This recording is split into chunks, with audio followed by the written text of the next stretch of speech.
चारों युगों में लड़ाई क्यों हुई? भगवान महाकाल से कलयुग को क्यों न्याय मांगना पड़ा?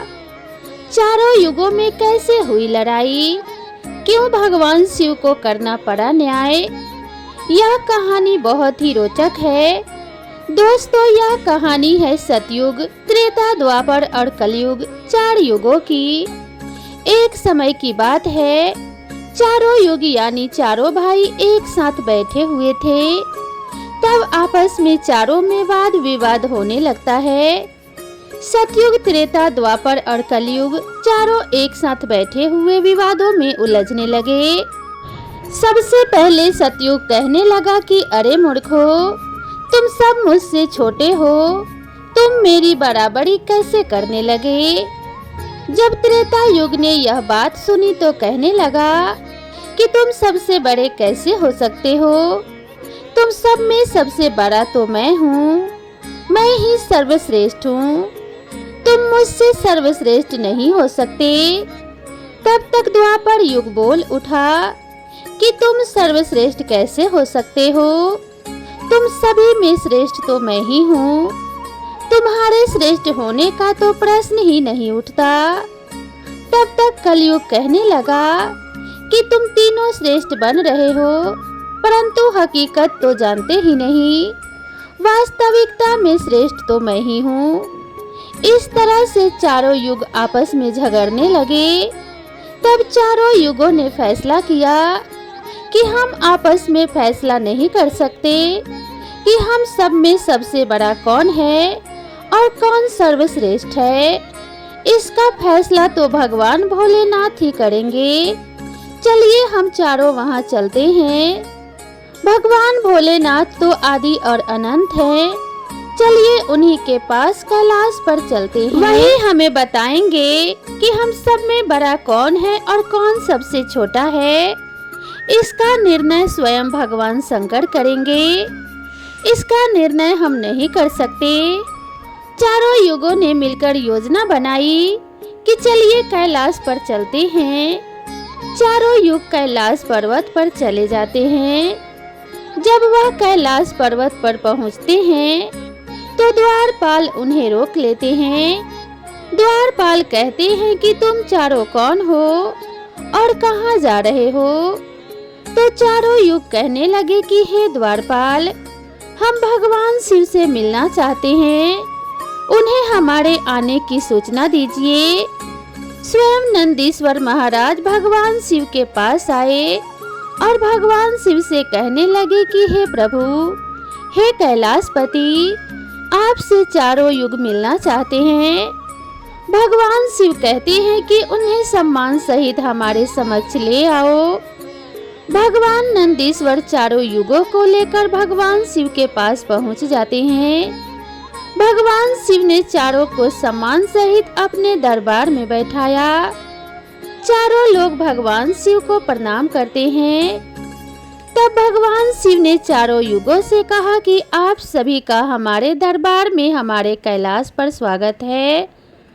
कहो, तुम्हारे आने का क्या कारण है? तुम तो स्वयं ही काल चक्र हो, तुम तो स्वयं ही समय हो।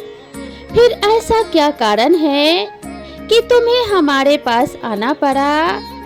चारों युग कहते हैं कि हे सृष्टि के रचयिता, हे भगवान शिव, हम चारों में विवाद खड़ा हो गया है और हम उस विवाद का समाधान नहीं कर पाए, इसीलिए हम आपके पास आए हैं। अब हम आपसे निवेदन करते हैं और गुहार करते हैं कि हे भगवान, आप ही हमारा फैसला करें, आप ही हमारा न्याय करें और हमें बताएं कि हम चारों में सबसे बड़ा कौन है, हम चारों में सर्वश्रेष्ठ कौन है।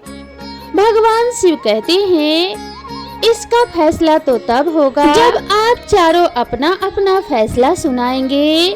तब भगवान शिव सतयुग से कहते हैं कि हे सतयुग, तुम बताओ, तुम कैसे बड़े हो? तुम अपने आप को सर्वश्रेष्ठ बताने की कोशिश कर रहे हो, लेकिन वह कैसे, यह मुझे बताओ। तब भगवान शिव से सतयुग कहता है कि देखिए प्रभु, मेरी आयु सबसे ज्यादा है, मैं 17 लाख वर्ष का हूँ और अन्य युग हमसे तो बहुत छोटे हैं, इसीलिए मैं इन सभी से लंबी आयु का हूँ। तब तक कलयुग बोल उठा और कहने लगा कि हे प्रभु, मैंने तो यही सुना है कि व्यक्ति कभी आयु से बड़ा नहीं होता, व्यक्ति तो गुणों से बड़ा होता है।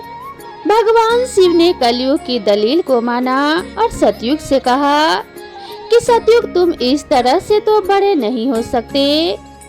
सतयुग कहने लगा कि हे प्रभु, मेरे युग में जो व्यक्ति हुए वह बड़े ही बलवान हुए, बड़े ही पराक्रमी हुए। वे पृथ्वी को उठा ले जाए ऐसे पराक्रमी और बलवान थे। और मेरे राज्य में भगवान श्री हरि विष्णु ने कई बार अवतार लिए। प्रभु नरसिंह अवतार मेरे ही काल में हुआ, वराह अवतार मेरे ही काल में हुआ, मत्स्य अवतार मेरे ही शासन काल में हुआ। तब तक त्रेता युग बोल उठा, नहीं प्रभु, श्री हरि विष्णु के अवतार होने से सतयुग बड़े नहीं हो सकते। प्रभु अवतार तो मर्यादा पुरुषोत्तम श्री राम का मेरे काल में भी हुआ था, जिन्होंने संसार को मर्यादा का पाठ सिखाया। और अगर बलवान की बात करते हो तो कुंभकर्ण जैसे योद्धा, राम रावण जैसे योद्धा मेरे शासन काल में भी हुए हैं। प्रभु, इस तरह से सतयुग बड़ा नहीं हो सकता। फिर इन सब में बड़ा तो मैं हूँ। जब यह बात द्वापर युग ने सुनी तो द्वापर युग ने कहा कि हे प्रभु, दोनों बड़े बन रहे हैं, परंतु यह दोनों बड़े कैसे हो सकते हैं? देखिए प्रभु, आप जानते हैं कि जब मेरा शासन काल आया तो मेरे काल में तो भगवान श्री कृष्ण जैसे अवतार पैदा हुए, जो कि 16 कलाओं से संपूर्ण पर ब्रह्म परमेश्वर थे, जिन्होंने विराट रूप दिखाया। वैसा विराट रूप तो साक्षात भगवान विष्णु भी नहीं दिखा सकते। अगर योद्धाओं की बात करते हो तो मेरे शासन काल में भी बड़े बड़े योद्धा कर्ण, एकलव्य, गुरु द्रोण, जरासंध, भीष्म पितामह और अर्जुन, भीम, युधिष्ठिर, नकुल, सहदेव भी मेरे शासन काल में ही हुए थे। प्रभु बलराम स्वयं मेरे ही शासन काल में हुए थे। तो बताइए प्रभु कि मेरे शासन काल में कौन सा योद्धा इनके योद्धाओं से कम था? हे प्रभु, इन सब में तो बड़ा मैं हूँ। तब तक कलयुग बोल उठा। कलयुग कहता है कि हे प्रभु, मैं उनकी बातें मान लेता हूँ। उनके शासन काल में जो भी योद्धा हुए, जो भी अवतार हुए, उनमें कई कमजोरियां पाई गई थी, और जिनके शासन काल में कमजोरी वाले मनुष्य हो वह सर्वश्रेष्ठ कैसे हो सकता है? कलयुग कहने लगा कि नहीं भगवान, मेरा शासन काल सबसे अच्छा है। मेरे युग में व्यक्ति के भोग विलास के लिए कई सुविधाएं हैं। अच्छे अच्छे और नई नई तकनीक से परिपूर्ण मेरा युग, मेरा शासन काल सभी में सर्वश्रेष्ठ है। जब भगवान शिव ने चारों युग सतयुग, त्रेता, द्वापर और कलयुग की वाणी सुनी, चारों के उत्तर सुने, चारों की बहस सुनी, तो भगवान शिव अपने मन में विचार करने लगे और सोचने लगे कि इनका फैसला कैसे किया जाए। पास में ही माता पार्वती बैठी थी। माता पार्वती कहती है कि हे प्रभु, अगर आप ही इनका फैसला नहीं कर पाए तो फिर इनका फैसला कौन करेगा? फिर तो चारों भाई आपस में ही मर जाएंगे। इसलिए हे महादेव, आप ही इनका फैसला कर दीजिए। सभी देवता मिलकर भगवान शिव से कहने लगे कि हे भोलेनाथ, आप ही इनका फैसला करें, नहीं तो चारों युग अगर आपस में लड़ने लगे तो फिर क्या होगा? सृष्टि का काल चक्र ही रुक जाएगा, समय का प्रवाह ही रुक जाएगा। भोलेनाथ, आप ही कुछ कीजिए। भगवान शिव कहते हैं कि ठीक है, मैं समस्त गणों की बात मानता हूँ। मैं इन चारों युगों का फैसला जरूर करूँगा। भगवान शिव ने चारों लोगों से कहा कि चलो ठीक है, मैं तुम चारों की परीक्षा लूंगा और जो परीक्षा में सफल हुआ वही सबसे बड़ा होगा। सतयुग बोल उठा कि हे भगवान, आप चाहे जो परीक्षा ले लीजिए, लेकिन सबसे बड़ा तो मैं ही रहूंगा। कलयुग कहता है कि हे प्रभु, हम भी परीक्षा देने के लिए तैयार हैं, आप तो बस परीक्षा लीजिए। चारों युग परीक्षा देने के लिए तैयार हो जाते हैं। भगवान शिव ने 100 टन वजन का एक लोहे का परसा लिया और कैलाश पर्वत के नीचे एक और उस परसा के पास में ही एक चावल का ढेर लगा दिया। भगवान शिव ने चारों युगों को बुलाया और कहा कि तुम चारों की परीक्षा अभी हो जाएगी। भगवान शिव सतयुग से कहते हैं कि सतयुग, मेरे 500 गण यहाँ बैठे हैं और इस परसा में रखे हुए चावल को बनाना है, तो इन चावलों को तुम्हारे युग का व्यक्ति ही बनाएगा और मेरे यहाँ जितने गण हैं वह सब भोजन करेंगे। भगवान शिव कहते हैं कि हे सतयुग, तुम तुम्हारे युग का व्यक्ति बुलाओ और उससे भोजन बनाने के लिए भेज दो। हम सभी लोग यहाँ खड़े होकर देख रहे हैं। जब भगवान शिव की बात सतयुग ने सुनी तो एक बहुत बड़ा बलवान योद्धा सतयुग ने बुलाया और कहा कि जाओ इस परसा में चावल बना करके भगवान शिव के इन सभी गणों को भोजन कराओ। अपने महाराज का आदेश सुनकर के सतयुग का आदमी चलता है और वहां जाकर के देखता है कि उस परसे का भार 100 टन से ऊपर है। हजारों मन से ऊपर का वह परसा है, पर वह तो सतयुग के युग का व्यक्ति था।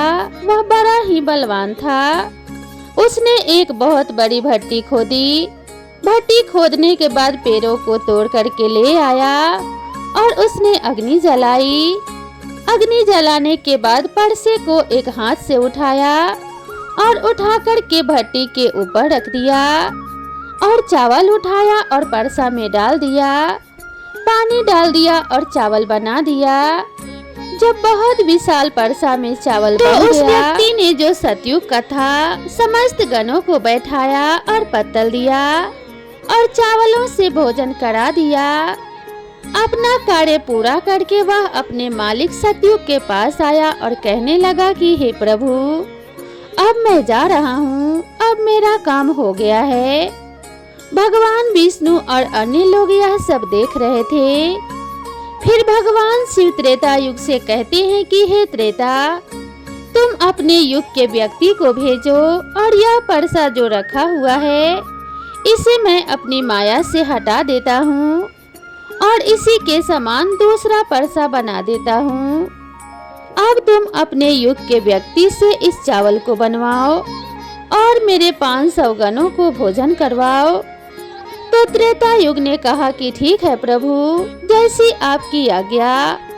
त्रेता युग ने भी अपना एक महान योद्धा कुंभकर्ण जैसा बलवान प्रकट किया और उसको आदेश दिया कि जो तलहटी में नीचे हजारों टन का परसा रखा हुआ है उसमें हजारों मन जो चावल रखा है उसे बनाना है, पकाना है और जब चावल पक के तैयार हो जाएं, तो इन 500 गणों को खाना खिलाना है। त्रेता युग का व्यक्ति भी बड़ा ही बलवान था। वह उस परसे के पास आया, पास में एक भट्टी खोदी और उस परसे को दोनों हाथों से उठा करके भट्टी पर रख दिया और ऊपर से रखने के बाद अग्नि जलाई और अग्नि जला करके उसमें चावल डाला। चावल पक करके तैयार हो गए। त्रेता युग के व्यक्ति ने, जो कि भगवान शिव के गण थे, उन सबको खाना खिलाया और भोजन करने के बाद सभी गण वापस कैलाश पर्वत पर आ गए। भगवान शिव ने फिर अपनी शक्ति से उस परसे को हटा दिया। अब भगवान शिव ने द्वापर युग से कहा कि द्वापर, यह दोनों युग अपनी अपनी परीक्षा दे चुके हैं, अब तुम्हारी बारी है। देखिए, इतना ही बड़ा ये परसा दिखाई दे रहा है और हजारों मन चावल रखे हुए हैं और तुम्हें मेरे 1500 गणों को भोजन कराना है। द्वापर कहने लगा कि ठीक है प्रभु, जैसी आपकी इच्छा।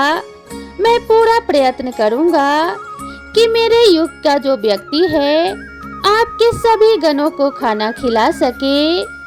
वहाँ पर द्वापर युग ने भी एक भीम जैसे अवतार वाला बड़ा ही ताकतवर बलवान व्यक्ति को बना करके खड़ा कर दिया और उससे कहा कि जाइए देखिए, तलहटी में परसा रखा है, वहाँ रखे परसे में उससे चावल को बनाना है और बनाकर इन सभी गणों को भोजन कराना है।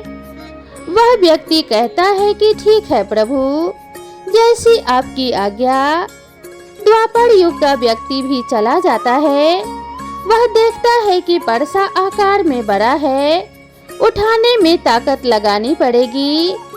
उसने भट्टी खोदी और लकड़ियों की व्यवस्था की और उस परसे को दोनों हाथों से उठाया, क्योंकि उसे सतयुग और त्रेता युग के व्यक्ति आराम से उठा सकते थे, लेकिन उसे बहुत ताकत लगानी पड़ी। पूरी ताकत लगाकर उसने उस परसे को उठाया और उठा करके जैसे तैसे खींच कर नीचे अग्नि जलाई और उसमें चावल डाल दिए। और जब चावल पक गए तो भगवान शिव के उन सभी गणों को भोजन कराया। खाना खिलाने के बाद वह द्वापर युग का जो व्यक्ति था अपने मालिक के पास आता है और कहता है कि प्रभु, मैंने अपना काम कर दिया है। वहाँ पर द्वापर युग उससे बहुत खुश हुआ और उसे शाबाशी दी और कहा कि अब तुम जा सकते हो। अब भगवान शिव कहते हैं कि हे कलयुग, अब तुम्हारी बारी है। जो यह परसा तुम देख रहे हो उसका वजन कम नहीं होगा, उसका वजन तो उतना ही रहेगा। लेकिन अब तुम्हें भी परीक्षा देनी है, क्योंकि तुम मानने को तैयार नहीं थे कि तुम सबसे छोटे हो। मैंने तुम्हें कहा था, लेकिन तुम तो नहीं माने। तुम्हारे आदमी की आयु भी मात्र 100 वर्ष है, जबकि अन्य लोगों की आयु बहुत अधिक होती है। सतयुग के मनुष्य की आयु 1,00,000 वर्ष होती थी, त्रेता युग में 10,000 वर्ष होती थी और द्वापर युग में 1,000 वर्ष होती थी। और हे कलयुग, तुम्हारे शासन में मात्र 100 वर्ष है और तुम्हारा आदमी भी छोटा है।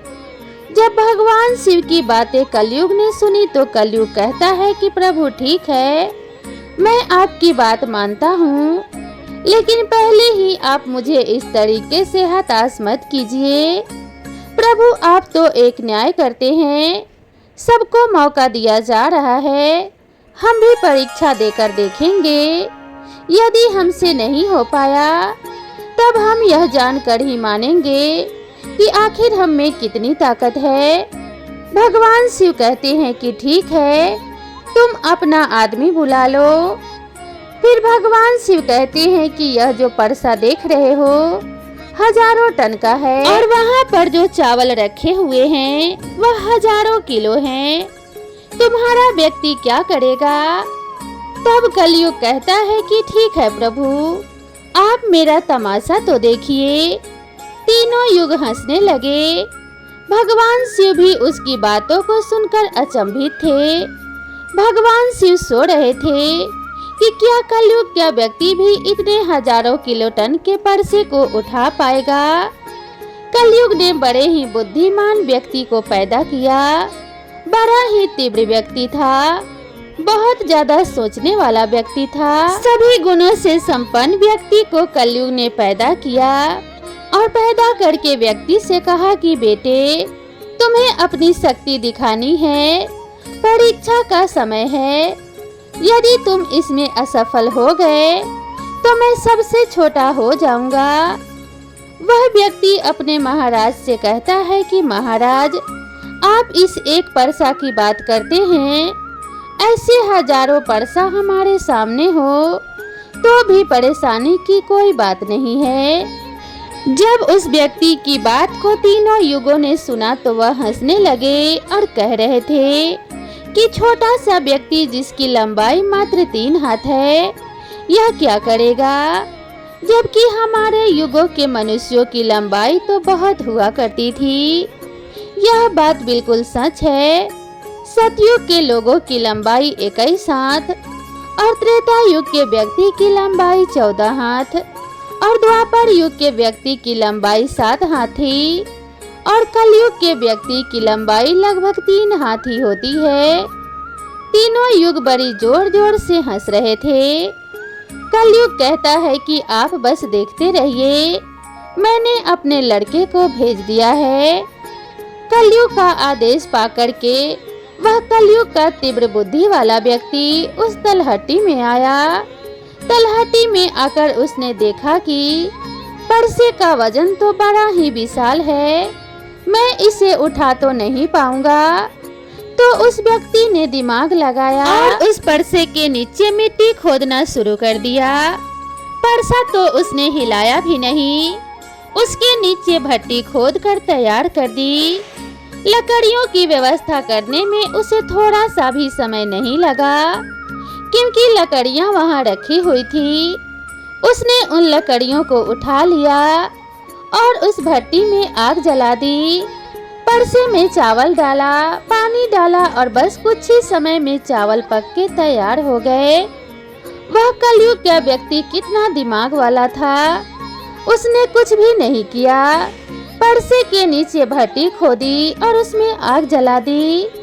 चावल को डाल दिया और चावल में पानी डाला और चावल पक भी गया। जब चावल पक गए तो भगवान शिव के गणों को एक कतार में बैठा दिया। उन गणों से कहा कि आप मेरा साथ दें और आप इस चावल को आपस में परोस लें। भगवान शिव के 4 विशाल गढ़ चलते हैं और उन चावलों को भर भर के सभी गणों को परोसते हैं। तब कलयुग कहता है कि अब आप सब भोजन कर सकते हैं। भगवान शिव के सभी गण खुशी खुशी भोजन करते हैं। कलयुग के मनुष्य ने उन 4 शेष बचे हुए गणों को भी भोजन कराया।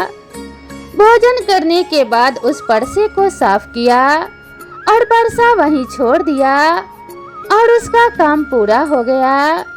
वह अपने महाराज कलयुग के पास आया और आकर के कलयुग से कहने लगा कि हे प्रभु, मैंने आपका काम कर दिया है।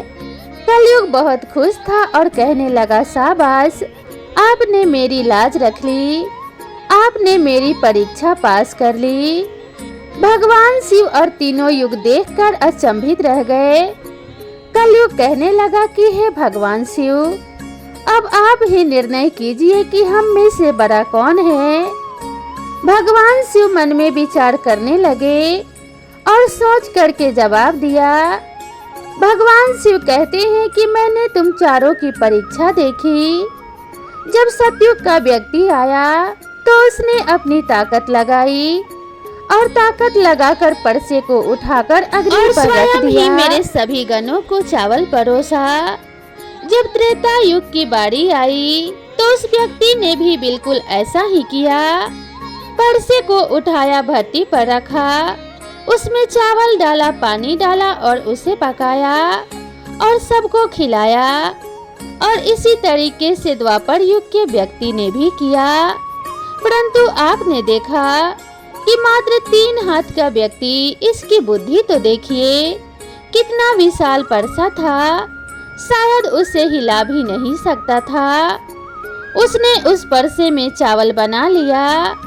मेरे इतने गन थे कि अगर वह बाल्टी से परोसता तो शायद वह परेशान हो जाता। तो देखिए, उसने उनमें से ही 4 गण अपनी सहायता के लिए बुलाए और चारों गणों से भोजन परोसवाया और स्वयं बैठा रहा।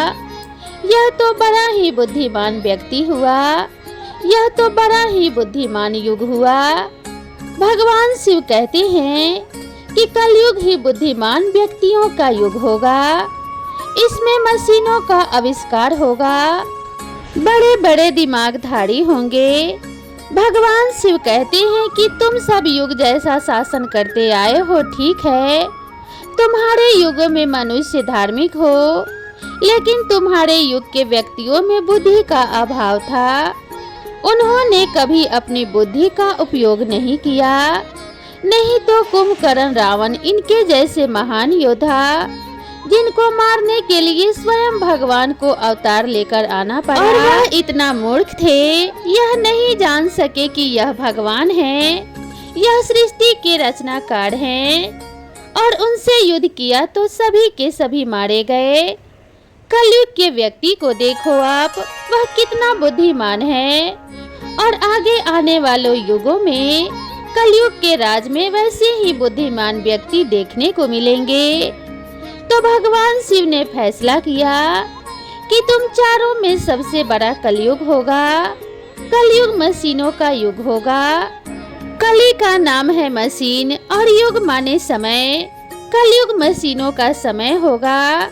इस समय बड़ी बड़ी मशीनों का आविष्कार होगा, जो कि सतयुग, त्रेता युग और द्वापर युग में नहीं हो पाएगा।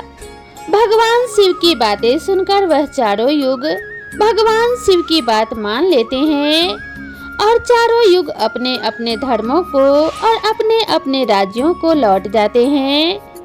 इस प्रकार भगवान शिव ने चारों युगों का फैसला किया। तो प्रेम से बोलिए जय श्री कृष्णा, राधे राधे।